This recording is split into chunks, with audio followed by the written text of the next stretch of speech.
Morning, guys. Our next project, we want to split our firewood. We've used this backhoe pretty good this season, and I told you the cylinders, one of them especially, is leaking down and dripping, so hopefully I'll have time in the winter months to take that cylinder apart, see if I'm smart enough to put a kit in it. That would be kind of interesting. I've seen other guys on YouTube do it, and it's kind of cool, like Captain Kleeman did one. But anyways, we put the lift away for the winter under this little crappy carport off the shed. I wanted to get this out of the weather. What I wanted to do, if you remember, is we got these wheel sensors that are located up under here, and I don't want the weight on the machine all winter, but for now this is what we're going to do. I want to jack it up and put on jack stands and allow that axle to drop so that the switch isn't closed all the time, and because it gets sticky.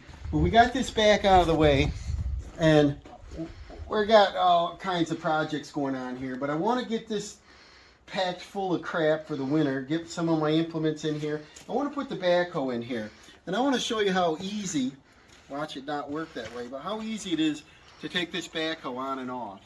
So let's see if she fits. I measured and it looks like it'll just clear, and if I put the extend the hoe out a little bit for balance, I can get it up in here, and the frame can sit here, and then I can put like wheelbarrows and different things on top of that, because you know we got to condense. So let's back this up. We've got some blocks we set out there. Dawson's going to help me a little bit today. We're going to put this up on the blocks.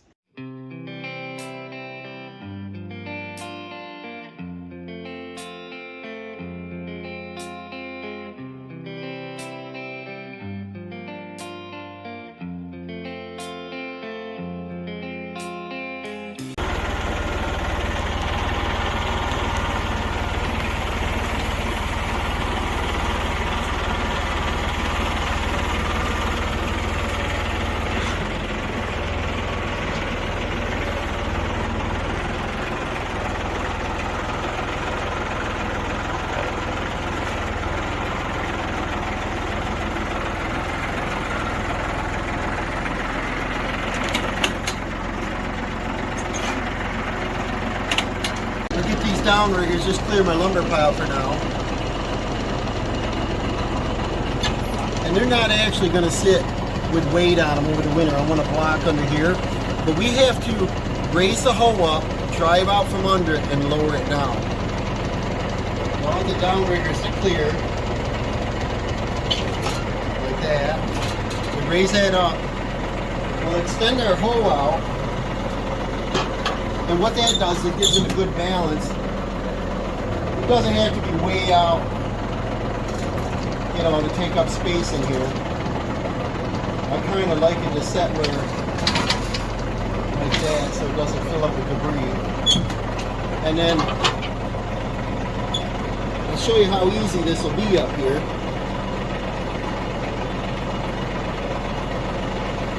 Now, all it's got in the back is a little C channel. It hooks into a frame mount, so there's no pins in the back. In the front, there's two little 6 pins right here on the back side. And sometimes you gotta see what we got here. There we go. See? They're a little bit smaller size. And then I pulled the pin out of it. I'm gonna go over and do the same on the other side. See, this side's really loose, so they fit in there nice. Just pull that up. And I can probably take this one right on out, but I like them because they're quick. See that? That's all we do, and it'll lower down. So I'm going to put my block right here to support that frame rail. So back here, there's a, you know, that little C-channel hook. So what we do is we just take the hoe now like this, and if you watch down here, and you watch that frame rail up through there, see up to the front? See that. I push this up. See how the front drops down? We'll take our seat and flip it forward. If you ever notice on my videos, you hear that screech, screech, screech? It's this foolish seat. And see that go back down? I don't know if you can see that frame rail up in here.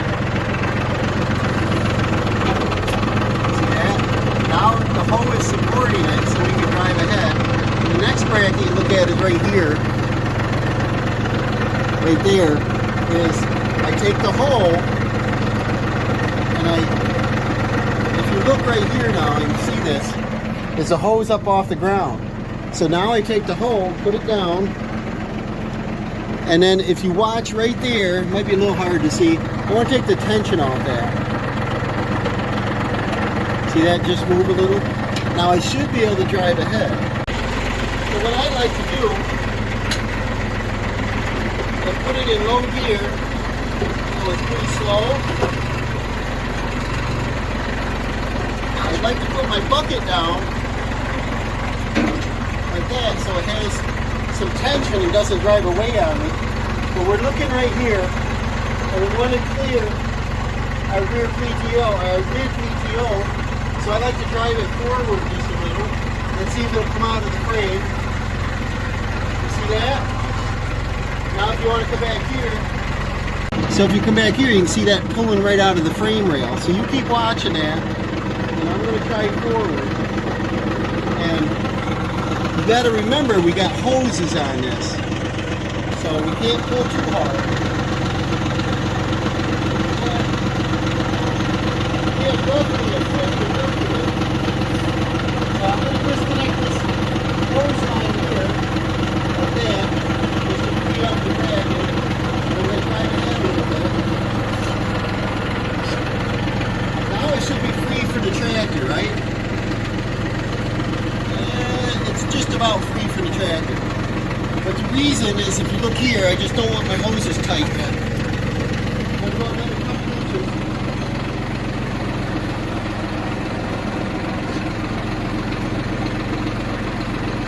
And see, we're totally free of the tractor now. So what I'm going to do is I'll set my blocks within reach here. I'm not sure what I'm going to do yet. See, this is the main frame rail of the backhoe. So if I put the blocks like this way, it'll probably work in a good world on concrete inside a building. We're out here in the crusher run in a shed, basically outdoors. So I think if I put them this way and I put them in like stacks of two, that'll give me a little bit of frame clearance. Not sure if they're going to be totally level in here, but the ground isn't perfect. Like that. Then now I can lower, this one probably has to come in a little bit. Now I can lower this down and get it down away from the tractor before I disconnect my hoses. So you see this bracket, we're cleared here. We're clear to the tractor. Our hoses are still loose. We've got our blocks under our main frame here. Not this frame, but the backhoe part. Now, we've got a block under the front up there. So I'm going to lower this down. And let's see how much we clear by. See the whole unit go down? Now, we're going to raise the hole up.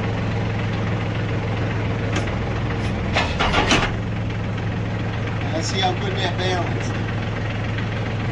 See, our front block kind of moved a little bit, so I want to turn this. We'll get it like that. There we go. That's better. I'm just trying to get this perfect because I want it to set in the building all winter. Make sure your hoses aren't tight. And then we're going to lower this down. If you look here in the frame rail, it should be just about down now.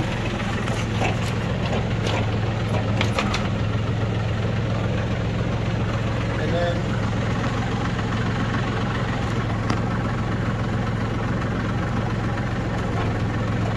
like that. And then that's pretty close, right? So then I can unhook and drive ahead. So here's a return line on the back. It's not real easy to reach, but we'll put this over here. And then we got to show you up front. You'll have to come up and take a look at that one. So on this, all I do is disconnect this hose. All right, and then I'll set that down a moment. We'll pull this hose on over top of the axle out of here so we don't forget about it. That's our pressure line, and now we got a return line. They're both undone. And then we go back into our main lug right here, right there. Make sure there's no dirt on it. I see the plug's not on it. And we plug this in up here. And check it. Yep, that's out of the way. And these aren't real easy to reach on a compact on some of these, but, and we'll click that on. See that? That's it. And then now what we do is we just drive away. And this took twice as long because I'm videoing it, but I kind of wanted to show you, in case anybody was interested, how quick that hoe is. I think I can do this in 5 minutes out in the open. It's kind of dark under the shed here, but hooking it up takes about 10 or 15 because you got to pull the tractor in and out a couple times to get it exactly square. And definitely, just as soon as you hook your hoses up, you can manipulate the hoe just enough to tilt it right up into the brackets. So it's pretty slick.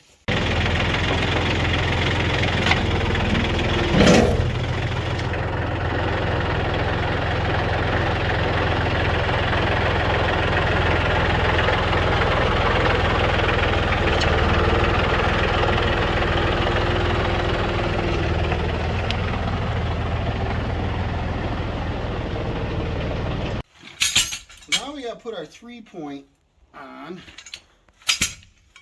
and what I wanted to show you on this hoe real quick first is it hooks with the 2 pins you saw. You back up into this cradle, and this fits into that C-section, which is really pretty cool. That's it. So you pull in, it's supposed to hit these guides right here and then center itself. Sometimes it does. You leave the front end down. You come back enough to hook your hoses, and then you push down on the hoe, and it raises the frame right up to the tractor. It's pretty slick. As you can see here, I'm going to come through and do a little paint touch up, but I probably should have pressure washed this before parking it, but sometimes you pressure wash, you take the oil off, and then the winter moisture will tend to mess with it. So I wish I had a big shop I can keep everything indoors. We're not that fortunate. But on the 3-point, I gotta have the pins. I don't know where I set them. Alright, so now we gotta put these babies on. That's what I liked about this setup, is you see the adjustments. A lot of 3-point arms come on, bang into the wheel, whatever. And this has this hanging down. It's got under a dirt pile, but we'll go ahead and hook this up. But what we have to do first is slide it into here. It's really slick, like that. And we bring this up, set that on, go ahead and put our pins in. Makes it super fast. And could use a little more light. I should have pulled out the shed farther. And then we get these in like that. And you see how this can come out? So this has a built-in pin. You can control where it goes. So you can put in any notch you want. Now it can't move at all. And then this also has the extend, which I love. Gives you an extra 3 inches or something if you back in crooked. I'll do this side. And this is full of mud too, because we did all that crusher run, if you remember. And alright, get that up on there. Nice heavy arms. When I was looking for a tractor, I wanted all these cool features. So this goes on. See how we got a crank? That works great. And then same thing, we'll swing this in so it doesn't hit the wheel. For now, we'll put our pins in. Pretty fast. Everything on the tractor is pretty fast. But I bought it a few years early because I didn't get the quick attach loader. It takes a few more minutes. And then we'll put our top link, and I'll probably use this end in. And there is another arm that goes on here and a toolbox, but I took them off because the backhoe seat got in the way. But there's a toolbox that bolts here, And then there's another latch that holds this up. So I either put it behind the roll bar. The reason I don't put the roll bar up a lot is if you see this, when this goes up, you see how high that is? I can't get in a 7-foot garage door. So I leave it down most of the time. And then that's it. We're going to do the next project. We're going to get on the wood splitting, which we're way behind on. I'm going to ask Dawson to come out and help me with it, and we'll get the splitter set up. All right, I pulled it out of the shed so we can see something, just so I can inspect everything. And what I'd like to do next is get in there on our wood pile. See what we got? Dawson brought over our cherry log we cut. I was going to take it on in, but the top part there, the bark was peeling, and so I'm not sure the log is any good farther than say 12 foot, so that's our firewood. We're going to cut and split. The splitter's somewhere back in there, guys. Can you see it? So that's how much wood we got to get going. But that'll be another video. So we'll see you next one.